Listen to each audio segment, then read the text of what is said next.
Hey everyone, Hugh here. Today I'm reviewing the NIZ L84 electro-capacitive keyboard. First of all, disclaimer, this is a review unit provided by the company, and in this video I'll just present to you my findings so that you can decide whether this is worth the money. This keyboard is available in either dark gray, which is the one that I have, or white. And there are cable wired models and wireless models. So for the wired model, it's $195 US. For the wireless model, it's $239 US. And there is no RGB lighting. If you want the wireless model with RGB lighting, it's $299 US. And it seems like at the time of review, there is no wireless RGB model for the gray keyboard. So this wireless keyboard that I have here is $239 US, and it is definitely quite pricey because for the same amount of money you can get really great mechanical keyboards. This is an electro-capacitive keyboard, and the typing experience is a mix of membrane and mechanical keyboards. The main selling features for this keyboard are the typing experience is soft. It takes very little effort to push the keys down. The actuation force is 30 grams.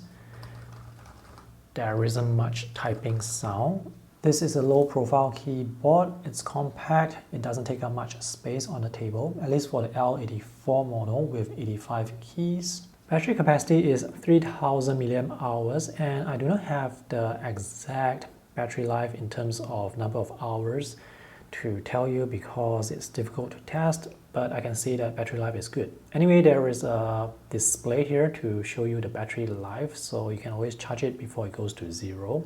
There is no toggle switch to switch between Bluetooth 2.4 GHz or cable connection, so you have to use the keyboard shortcuts to switch, and that's the power button. I have been using this keyboard for around 3 weeks now, and the typing experience is very different compared to membrane keyboards and mechanical keyboards because this is a mix of those two. So you still get the softness, but there is also tactile feedback. Oh, the spacebar is split into two. Downsides, this spacebar is short. The right side of this spacebar should actually go below the middle of this corner key. So this will take some time to get used to, but having this split into two is not an issue. The cutout for the USB-C port is small, so if you want to use other cables for charging, you need a connector that is small enough to go into this hole. This keyboard can switch between Windows and Mac keyboard layout automatically, which is very convenient, but for some reason when using the Windows keyboard layout, the function key is here. When using the Mac layout, the function key is here. And also for some reason when using Mac, this key here, when pressed, will reduce the brightness.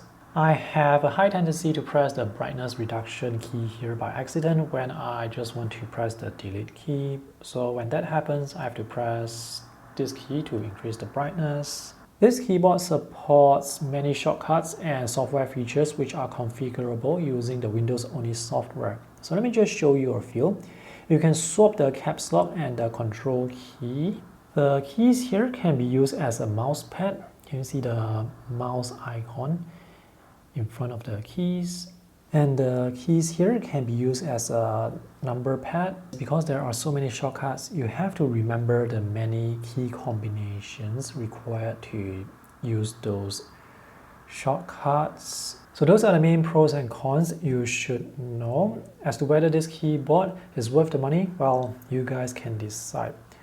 From my experience so far, I kind of enjoy typing on this, but I have to get used to the shorter spacebar and also try not to hit this brightness reduction key too often when I'm using this keyboard with Mac OS.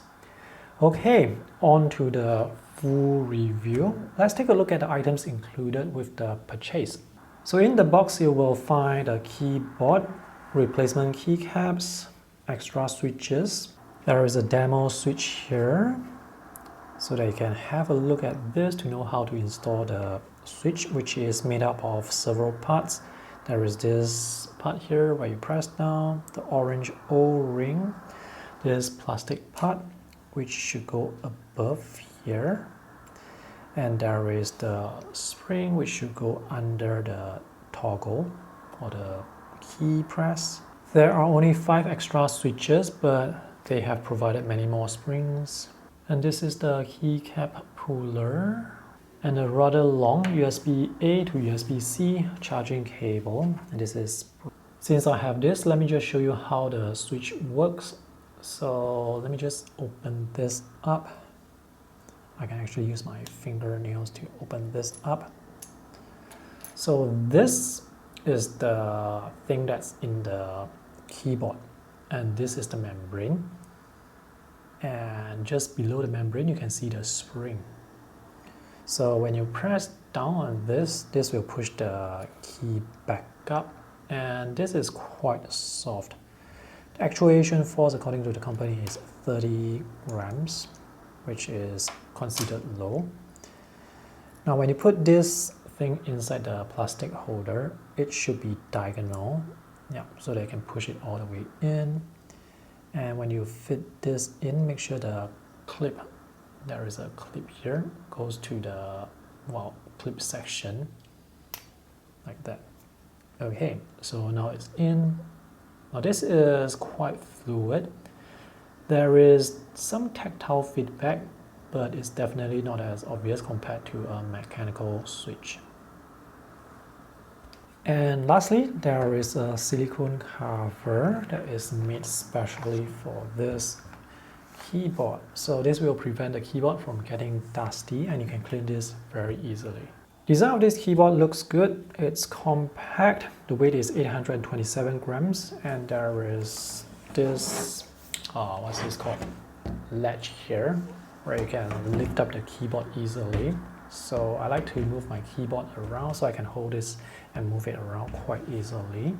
The power button is here at the top left, and you have to use the power button to power on the keyboard. You can't just press any key to power on the keyboard from sleep.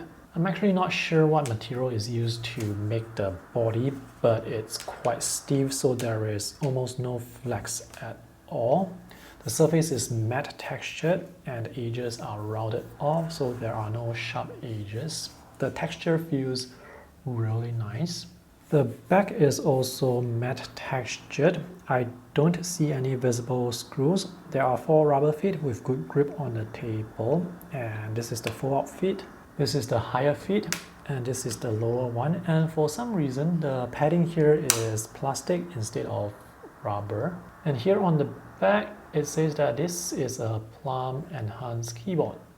This is the top of the keyboard, power button, USB-C, charging port, and this is the storage area for the USB-A wireless receiver. Side profile looks like this. The thickness for the front is 19mm and for the back is 24mm. So this is considered a low profile keyboard. This review unit that I have here does not have RGB lighting, but you can buy the RGB model, which is selling at $299 US, which is kind of expensive. So without the RGB lighting, typing in the dark can be a bit more challenging. This is what the OLED display will show, the different program modes, and I did not test this. I'm just using the keyboard as a very basic keyboard.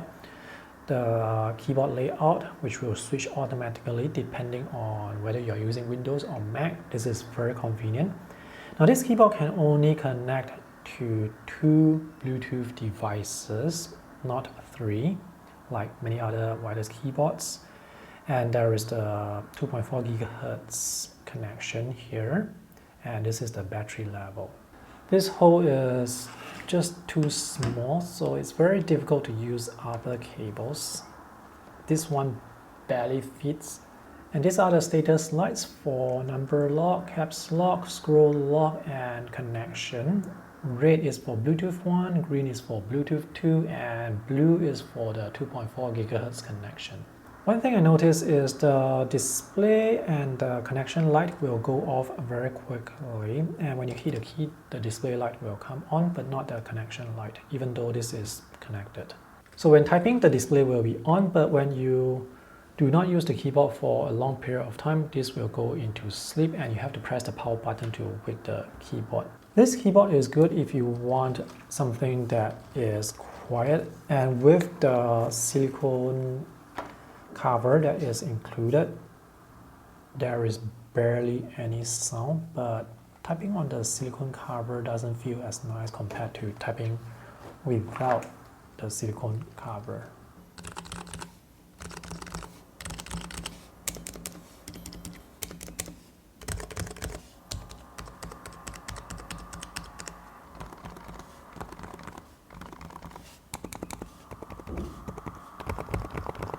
I did not test the software, which is Windows only, so I can't really tell you how good the software is or what it can actually do. From what I can see, it seems like you can actually record macros. You can configure the keys, and you can set the actuation point. You can set the actuation point from 0.6 to 2.6. The default is 0.8 or 2.3. And this keyboard can actually be paired with 3 Bluetooth devices, but the default is only 2. So if you want to have an additional Bluetooth connection, you have to use the Windows software. Let's look at the specification to see what I have left out. The battery life is 200 hours according to the company, so that should be several weeks. Polling rate is up to 8,000 Hz, and you can switch between these 4 options: 1,000, 2,000, 4,000, and 8,000. Typing sound is 35 to 40 decibels if you're using the cover, or 40 to 45 decibels typical. Okay, the material for the body is aluminum alloy. Alright, I hope this review is useful. If you guys are interested to buy this keyboard, you can check out the links that I have for you in the video description below. Thanks for watching. See you guys in the next video. Bye!